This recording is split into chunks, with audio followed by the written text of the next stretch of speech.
Welcome, and thank you for joining Between Sessions with Justin and Challee. Just a quick disclaimer before we start. This podcast is for educational and conversational purposes only.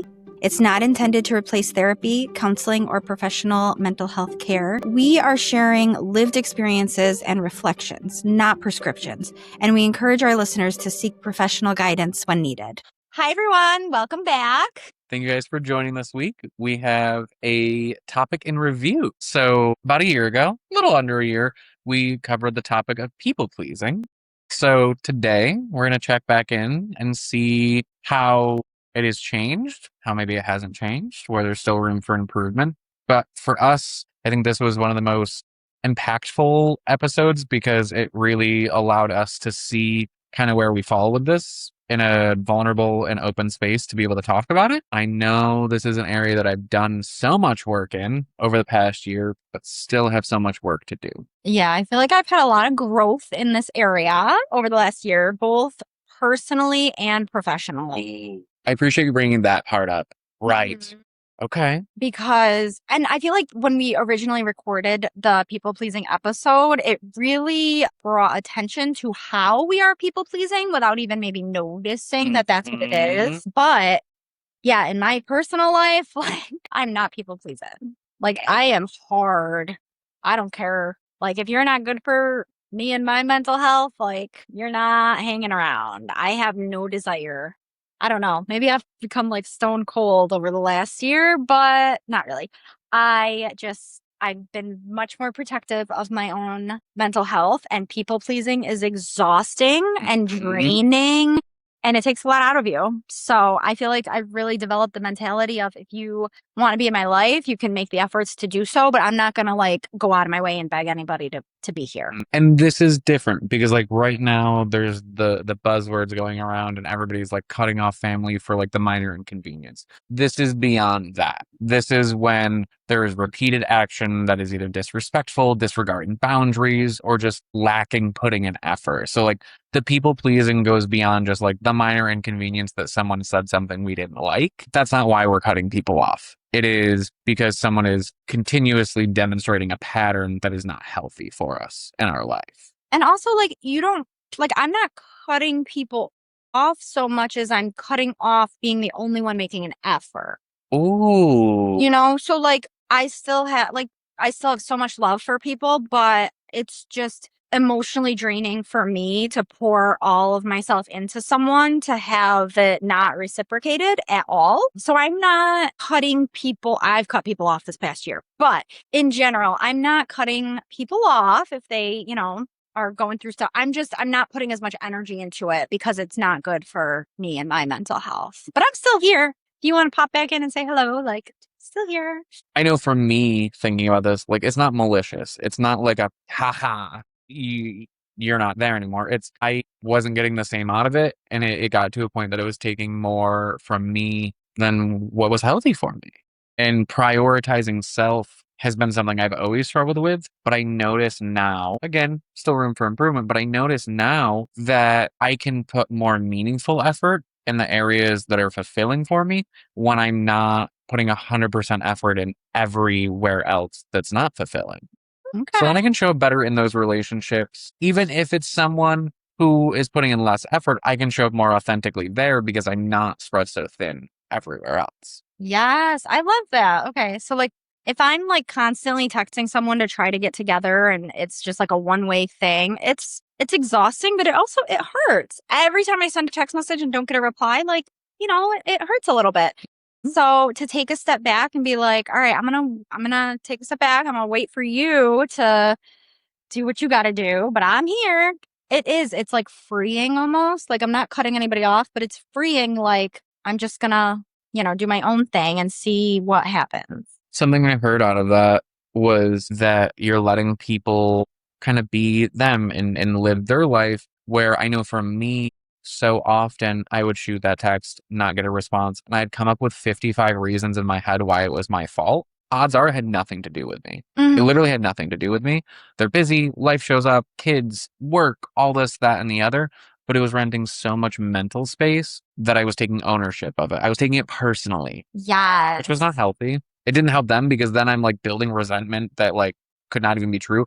Like I felt like the biggest jerk when like I would like built this whole thing in my head of like why they were mad at me and why I had the right to be mad at them back. And then it was like they had a family member pass away. And I'm like, well, that sucks. I'm a jerk. That wasn't right. So I'm not building that case or that justification anymore, which is allowing it to be healthier. Mm-hmm. People pleasing is so easy to fall into. I know for me, I've always wanted or always strived for like that acceptance because of like lacking it through school, lacking it in so many different areas that I feel like if someone doesn't like me or if someone's not putting the effort, that it's something personal. Yeah, that it's something I didn't do enough and I need to just do more and more and more until I can get it. So shifting that mindset of like, no, no, you only do what you do. So personally, thinking about people pleasing, what are some of the changes that you've seen happen that you've been able to pull back on the people pleasing and prioritize self and protect self more? Well, I feel like even professionally speaking, I have gotten more comfortable with enforcing, like boundaries and policies and stuff. It's really hard to do that when you're a people pleaser. We were actually just talking about this today is, it's hard to enforce your attendance policy because you're there to help people, right? So like, okay, if somebody shows up, 15 minutes late, like you still like you want to help them, but that's like the people pleaser in you, right? Because like allowing them to show up willy-nilly is not helping them in the long run. It's not building a skill. Yeah, because, and I always look at it as no other clinician's office like lets you do that. Like if you're scheduled at a certain time, like my chiropractor, if you're more than like 8 minutes late, he cancels your appointment. And I totally respect that. No other, a doctor's office. It doesn't matter if you're sitting in the waiting room for an hour, but like if you're late for the appointment, they cancel the appointment. So I have to remind myself, I guess maybe that's like imposter syndrome too. Is like I have to remind myself, like, I am a real professional clinician and I have these policies in place and I need to stick to them. And you provide a valuable resource as well. If I'm planning for you to be there for 60 minutes and you're 15 minutes late, that takes out a big chunk. Like if you have a 60-minute therapy appointment, it's not just because like I just want to hang out with you for an hour. It's because clinically speaking, that is an appropriate appointment time for you. And then thinking about when it's a 45-minute appointment and 15 minutes out of that, we're checking in. We're barely scratching the surface in that 30 minutes. Right. What can I do in 30 minutes? Exactly. I can check in. I can see how, the last couple of weeks have been. And then I'm down to like 20 minutes. And you want to unpack a bunch of trauma in 20 minutes. And then I send you on your way. Like it's so, I've really had to take a step back and say, like, I need to enforce my policies and my boundaries and stick to them. And it feels icky and I feel like a meanie when I do. I know. But, then I vent to Justin and I feel better that like, no, I'm helping people. Yes. Do you think that it might stem from the way mental health has been viewed? And this is a hot take probably, but like the way mental health has been viewed in society is like less valuable than physical health. So it's like, oh no, like it's not that big of a deal. We'll make it work, and almost like less value on the importance of it. I don't know. Okay. Maybe. I'm not sure. I don't know. Cause like the people that show up, like they value their mental health. Yes. I know like doctors care about their patients, of course. But when you go to a doctor's appointment, it rarely lasts an hour. And you see your doctor, what, every 6 months?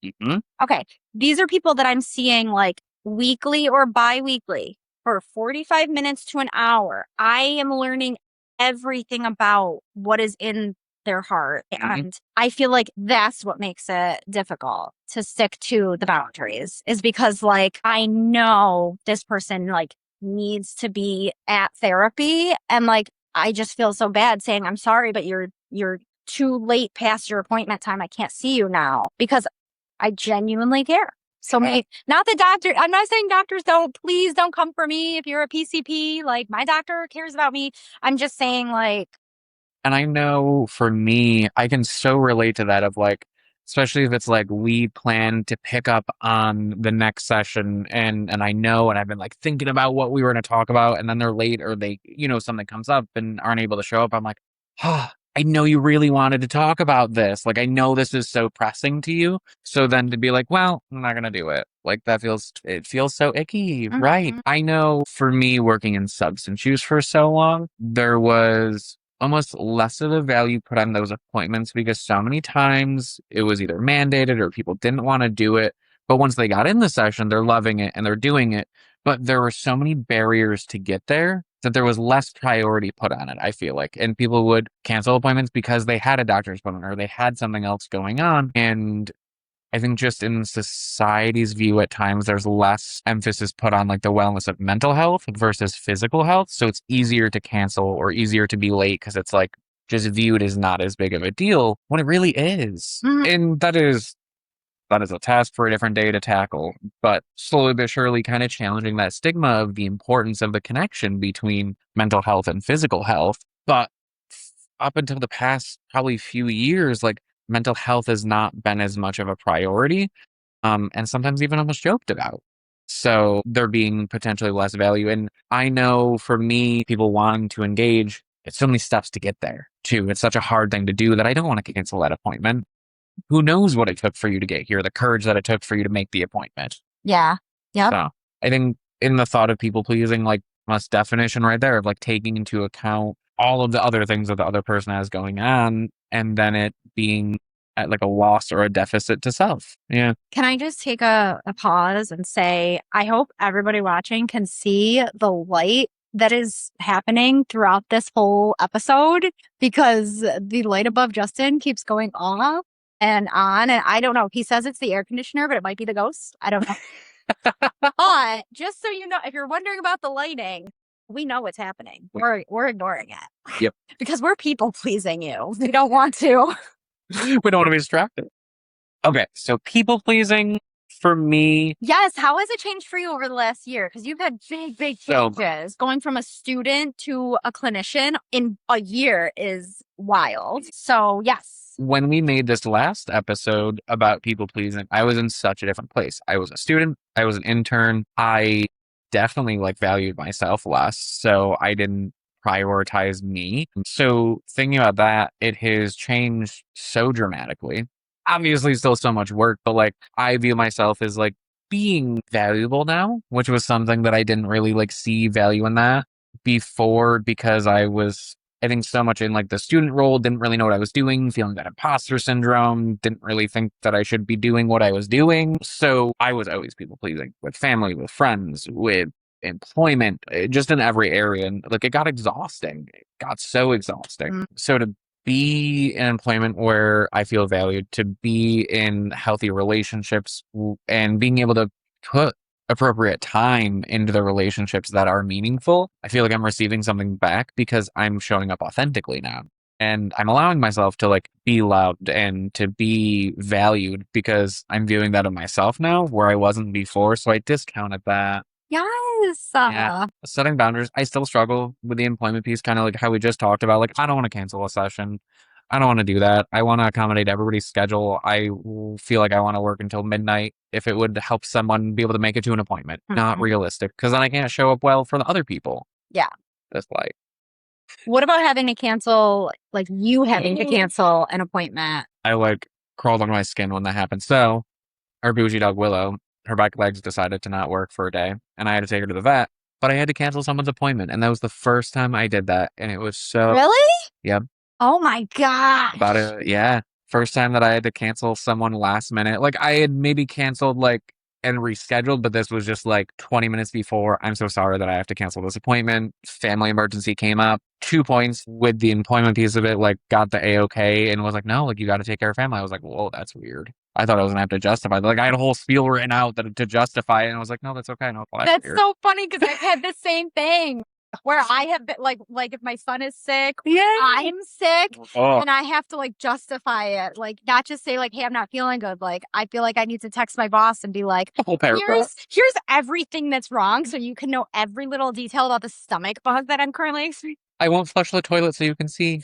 I feel like we're back in school. That's how I would treat it, though. That's so funny that you say that. So, that for her, and secret, cats out of the bag, it was okay. The person was perfectly fine. We got to reschedule, and it was okay.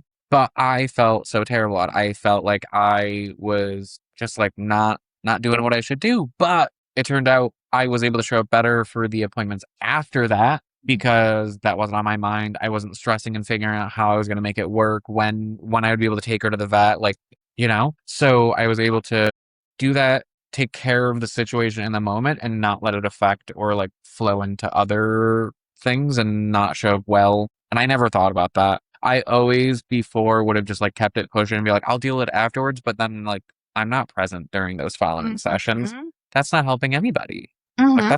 that's not worth it. Like your time is so valuable being here. I need to be here also, not focusing on the other things. Yes. Before you go any further, our watchers and listeners are very invested in Willow, so please let them know she's okay. She is okay. She just didn't poop. Yeah. She was constipated. She's dramatic. Like Secret. she was probably like, I am so constipated, I'm just gonna lay here until I can poop. Like, And we were leaving and she was staying with Challee. yes. And I think she was just mad. Because like when we got to the vet, I think it became real for her and she was like, no, I can walk. Like I'm good. I'm good. No, girl, we're here. No, We're already here. you're getting your temperature taken. Mm-hmm. We're here. So she is okay. Whatever it was a fluke thing. She was literally fine by, that afternoon and was up running around. So I think being a therapist in therapy helps a lot too, because my therapist has had to cancel a couple times last minute. And I have never been like, okay, you bitch. Like, I've never had that like mad feeling. You know what I mean? Like, I've never been like, are you freaking kidding me? Wow. Like, do your job. Like, I have never had that. The couple times that she's had to cancel, like, she'll like, send me a message and say like, I'm so sorry it's last minute. I had to cancel. And she'll say like, I woke up with a migraine and I can't kick it. And I'm just like, oh my gosh, no problem. Just, text me later when you're feeling better. We'll reschedule. That really helps me. So that way, if I have to cancel with someone, I'm like, okay, this isn't the end of the world. Just so you know, if your therapist ever cancels on you, especially if it's last minute, no matter what, we are hating ourselves for a second. Like, it sucks and we hate doing it. And it is never, ever okay. I had to take a few days off when my dad was dying. And I was just like, I felt bad for canceling. Like, we'll never not feel bad. Yeah. But I don't know if that goes away. Like it goes away in that moment, but like I don't know. I feel like that. Term, Yeah. years from now, I'm still gonna feel bad if I have to cancel. Yeah. But it happens, and like I said, being in therapy definitely helps because That's so true. Yeah, and like my son's therapist, he had to cancel last minute one time. The one he had to like, I've never had a therapist not cancel last minute. So it's like it happens. And I think so much of like what we are doing here is like the human side of it. Like as a human, that shows up sometimes. Like, and it's okay. The only thing that really irks me, like just to be fully transparent to the world, I will tell you as a therapist, the one thing that really, really irks me is if you no show. And I'm not saying like, something horrible happened and your first priority wasn't to text your therapist, like that is not what I'm talking about. I'm talking like, you schedule another appointment and just forgot to. Like, if you just don't show up, that really irks me for multiple reasons. And I will tell you why, because they're not all selfish. But I'll say the selfish stuff first. First of all, it irks me because I'm sitting around not knowing if you're going to show up or not knowing if I'm going to have the conversation of, I'm sorry, but you're too late past your appointment. I can't see you. So I can't fill the spot because you just didn't show up. And I can't do anything. Like if you text me even like an hour before and you let me know you're not coming, I'm like, okay, I can invest in something. I can do some admin work. But I can't start something if I don't know, are you late? Are you not coming? Really, really irks me. The other thing is I invest in my people. Like you are not just a number on my schedule. Like I invest in you. If you don't show up, I'm nervous. Like I'm telling you, I am secretly panicking. First of all, I'm panicking that you did cancel and I forgot. And I don't want to no, seriously. Every time somebody no shows me, I'm like, did they tell me that? Because it's happened where I will text me like, hey, are you coming to your appointment? And they'll be like, I'm in Louisiana. I told you I was on vacation. And I'm like, yep, you sure did. So now I'm like, well, also, I had an instance where somebody no-showed me very early in my career. And I was very, like, I had that, like, grrr. And I found out they were in a car accident. Mm. And I have never felt so bad in my life, like, Yeah. just for feeling that. So I hate being no-showed because I get worried. I genuinely worry and I panic. To comment on that, You look like you were going to say something. You're like, yeah, so the canceling piece. So I work between two different offices. I panic. I'm like, oh my god, did I tell them the wrong office? Are they sitting at the other office with the door locked? And that has happened on both parties. They forgot which office, and one time I told them the wrong office. So that sucks. So my head instantly goes to that. But yeah, I like panic. mhm. So people pleasing. It is super common. Yep. Especially if we care about people. Yep. And ways that this is what I want to say. What are some of the ways that you think you've worked on this over the past year? Ooh, trying to find a balance between, being nice and like going way overboard.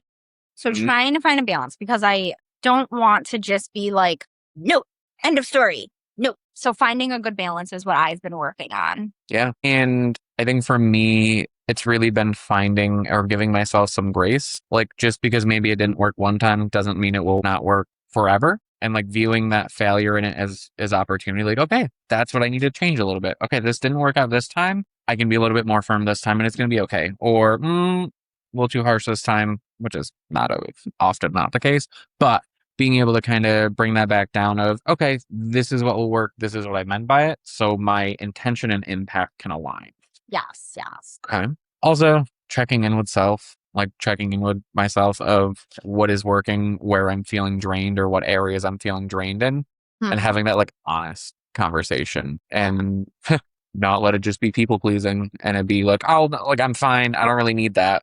Being Mhm. honest about it. And bouncing ideas off of each other and brainstorming and, Mhm. texting your supports and saying like, hey, am I overthinking this? Like, what would you do? I need some advice. I have, friends who are clinicians that I bounce ideas off of. And I'm Mhm. like, hey, this is my policy. Is this too harsh? Like, do I need to be a little bit more flexible or what do you think? And yeah, so definitely lean on your village. Especially with parenting too. Oh, that's a Think, whole other topic. yes. Oh my God, leaning on your village. My brother has a almost 4-month-old, and I'm like, dude, you need to lean on your Mhm. village. It's okay. It doesn't make you weak.